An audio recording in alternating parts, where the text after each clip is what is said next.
आपण पाहत आहात NCN न्यूज टीव्ही देगलूर। ज्याच्यावरून माझ्यावरती टीका झाली, हरकत नाही, पण महाराष्ट्रातल्या जनतेने मला साथ दिली होती।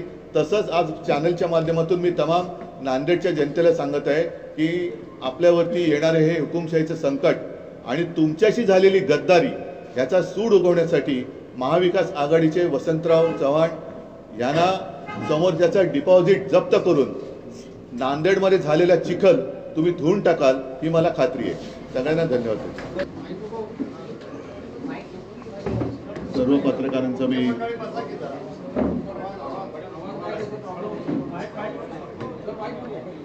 माईक नको, अरे जरा जरा तुम्ही शांत बसा, नाही तर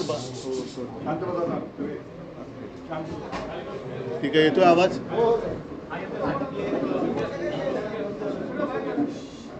सर्व पत्रकारांचं मी स्वागत करतो। आज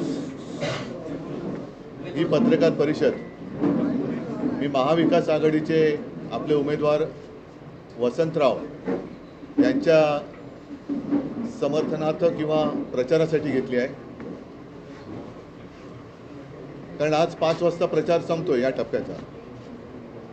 माझी पण इच्छा होती, ह्या सर्व माझ्या कार्यकर्त्यांची, काँग्रेसच्या, राष्ट्रवादीच्या सर्व मित्रपक्षांची इच्छा होती की एक सभा, जाहीर सभा नांदेडमध्ये घ्यावी, पण वेळेची जरा खेचाखेची सुरू आहे।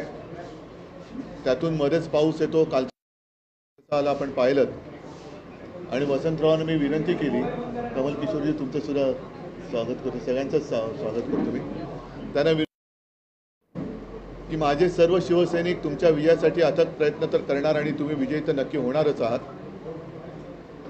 पण वेळेची थोडीशी ओढाताण लक्षात घेऊन आपण जर का प्रेस कॉन्फरन्स घेतली तर बरं होईल। आणि वसंतरावजी आपण सुद्धा मोठ्या मनाने त्याला मान्यता दिली, त्याच्याबद्दल धन्यवाद देतोय। साधारणतः 19 साली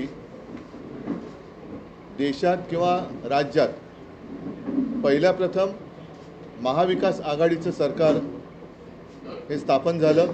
मी पहिल्या प्रथम हा शब्द एवढ्यासाठी वापरला कारण काँग्रेस, राष्ट्रवादी आणि शिवसेना हे 2 टोकाचे 3 पक्ष होते, ते एकत्र आले, सरकार स्थापन केलं, त्याचं नेतृत्व माझ्याकडे होतं। मला 2.5 वर्षामध्ये काँग्रेस असो, राष्ट्रवादी असो, सर्वच मित्रपक्षांनी अत्यंत उत्तम सहकार्य केलं। मधल्या काळामध्ये जी गद्दारी झाली ती गद्दारी झाली नसती तर आजसुद्धा हे सरकार महाराष्ट्राला खूप पुढे घेऊन गेलं असतं।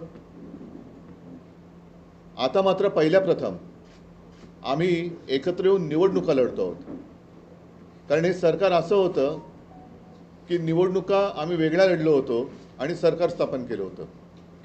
अत्यंत चांगला ताळमेळ जसा त्यावेळेच्या सरकारमध्ये होता तसाच अत्यंत चांगला ताळमेळ आत्ताच्या आमच्या या निवडणुका लढण्याच्या प्रचारामध्ये दिसून येतो आहे।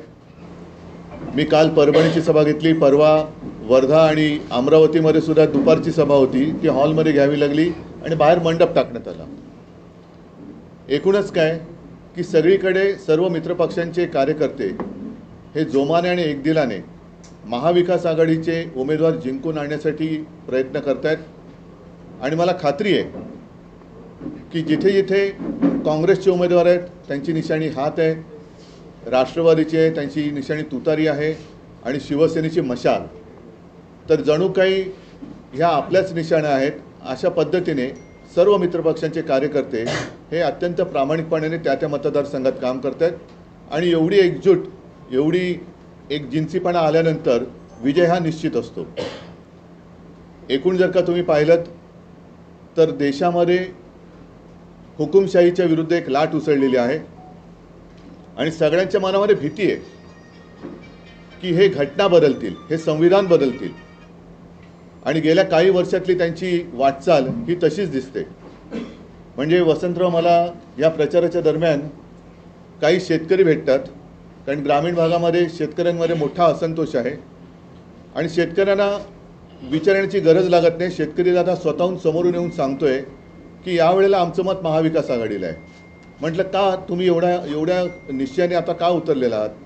तर त्यांचं म्हणणं की एकतर महाविकास आघाडीच्या सरकारने आम्हाला कर्जमुक्त केलं होतं, इतर बऱ्याच काही गोष्टी त्यांनी मला सांगितल्या, पण सगळ्यात प्रमुख मुद्दा त्यांनी जो सांगितला, जो मला सुद्धा काळजाला भिडला, ते म्हणाले, अहो उद्धवजी, हे जे भाजपचं आहे मोदी सरकार, त्या मोदी सरकारने संकटाच्या काळात साथ देणाऱ्या शिवसेनेच्या सातबाऱ्याचं नाव लिहिलं, तर उद्या यांचं सरकार आल्यानंतर आमच्या सातबाऱ्यावरती दुसऱ्याचं नाव लिहिलं तर आम्ही कोणाकडे जायचं?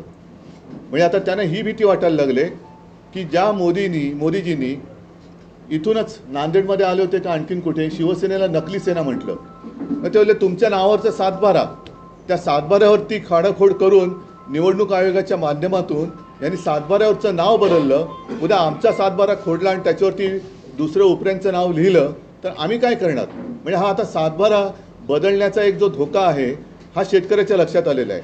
म्हणजे ते म्हणाल की तुम्ही एवढे सहकारी कठीण काळामध्ये तुम्ही त्यांच्यासोबत राहिलात आणि तुमच्याशी जर हे असे वागले असतील आणि वागत असतील आणि तुम्हाला आता नकली म्हणत असतील तर उद्या आम्हाला हे नकली शेतकरी म्हणतील, आमचा सातबारा चोरतील, आमची जमीन चोरतील आणि आम्ही काय करणार? कारण दात कोणाकडे मागणार? तर हा एक मोठा धोका हा त्यांच्या मनामध्ये दिसतोय. म्हणजेच काय की एकतर संपूर्ण 10 वर्षाचा नाकर्तेपणा यांच्या समोर आहे, त्याच्यानंतर यांची हुकुमशाही, जसं सुरतेमध्ये एक जादू झाली आणि भाजपचा उमेदवार जिंकला, ही अशी जादू करायला लागले तर आम्ही आणि सर्वसामान्य लोक काय शिल्लक राहणार? हा त्या शेतकऱ्याचा प्रश्न आहे.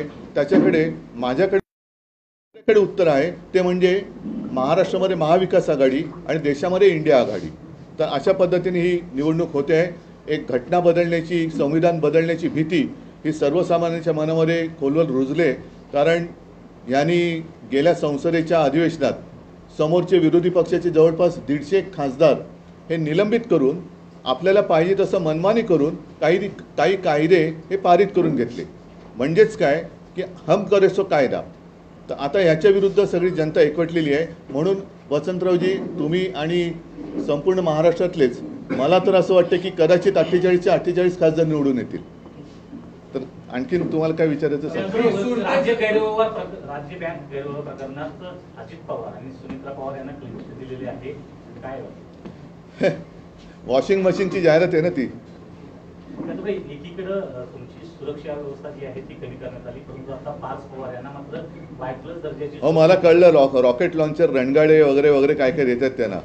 आणि हेच झालेलं आहे, त्यांचे सगळे जे काही त्यांच्या आजूबाजूला असलेले गद्दार लोक आहेत, अगदी साधे म्हणजे कोणाचं मी कामामुळे त्यांना मी कोणाला कमी लेखत नाही, पण अगदी घरामध्ये काम करणाऱ्यांसुद्धा Z+Y+Y ही काही दिले.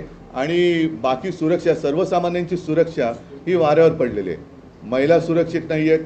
अगदी सलमान खानच्या घरासमोरसुद्धा गोळीबार होतो आहे. त्यांचाच एक आमदार गणपत गायकवाड, त्यांच्याच पक्षात कोणी ऐकत नाही म्हणून तो उद्विग्नतेने पोलीस स्टेशनमध्ये गोळीबार करतो आहे. तर सुरक्षा वाऱ्यावर पडलेली आहे, सर्वसामान्यांची सुरक्षा वाऱ्यावर आहे.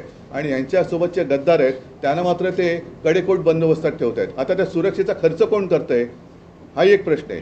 म्हणजे सर्वसामान्य माणूस ज्याची सुरक्षा तुम्ही उघड्यावर टाकले त्याच्याकडनं कर घेऊन तुम्ही गद्दारांची सुरक्षा करतात. लोकसभा निवडणूक बिनशर्त होते आहे, नेमकं लोकशाही हुकुमशाहीकडे जाते का?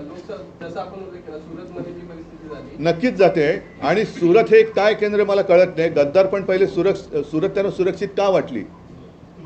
ज्या आमच्या छत्रपती शिवाजी महाराजांनी सुरत लुटली होती ती सुरत महाराष्ट्र का लुटते? महाविकास आघाडी एकत्रित प्रचार करते, मात्र हा का आता चाललंय ना, एक अपवाद आहे तो सांगलीचा. विशाल पाटील, पण तो महाविकास आघाडीचा नाहीये, त्यांनी बंडखोरी केलेली आहे आणि मला वाटतं काँग्रेस त्यांच्यावरती कारवाई करेल.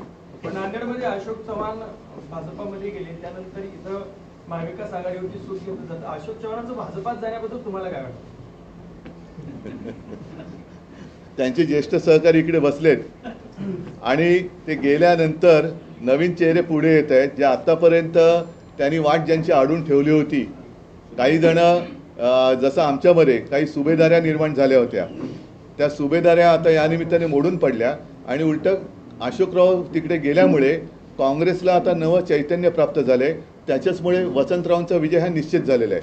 कारण शेवटी असं आहे की हे मोठी झालेली किंवा मोठी केलेली लोक गद्दार झाली तरी जनता गद्दार होत नाही. जनता कधीच गद्दार होत नाही. 2014 मध्ये आणि 19 मध्ये नरेंद्र मोदींनी अशी शपथ घेतली होती की आदर्श प्रकरणामध्ये जेवढे आरोपी आहेत त्यांना आम्ही मध्ये घालू. यावरती आपलं काय? अरे माझ्यापेक्षा त्यांचं मत का नाही विचारत? मी काय मत व्यक्त करणार? जे तुमचं मत आहे तेच माझं मत आहे. म्हणजे हे खरं आश्चर्य आहे की त्यांनी त्यांच्या क्लिप्स आहेत, आदर्श नावाची सोसायटी निर्माण केली आणि शहीद परिवारांचा अपमान केला, त्यांची फसवणूक केली. त्या आदर्श घोटाळ्याचा निकाल लागलेला नाही.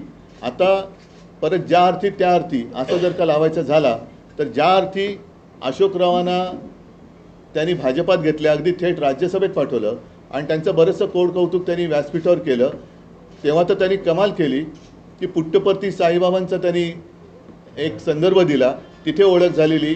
आणि मोदीजी जेव्हा राजकारणात नव्हते तेव्हापासून शंकररावजी चव्हाण हे राजकारणात होते, पण एवढी मोठी पदं भूषवूनसुद्धा एवढी विनम्रता मी पाहिली नाही. तर ती विनम्रता पाहिली ती स्वतः जर का बाणवली तर अधिक बरं होईल. आणि याचा अर्थ आता असा आहे की तुम्ही जर का तेव्हा म्हणाला होतात की शहीदांच्या परिवाराला फसवलं, तर त्या फसवणुकीमध्ये भाजप आता सामील झाला आहे, असंच माझं ठाम आणि स्पष्ट मत आहे. उद्धव साहेब, मुख्यमंत्री एकनाथ शिंदे यांनी तुमच्यावर एक गंभीर आरोप केलेला आहे की घटनाबाह्य लोकांवरती मी बोलत नाही. महाविकास आघाडीच्या काळामध्ये मला वारंवार अपमान व्हायचा. महाविकास आघाडीतले मी घटनाबाह्य लोकांवरती मी बोलत नाही. त्यांना जसं सकाळी स्क्रिप्ट येतं ते कणून कणून बोलतात आणि कणून असं जे बोलतात ते कणून म्हणजे कुंतत बोलत असतात ते.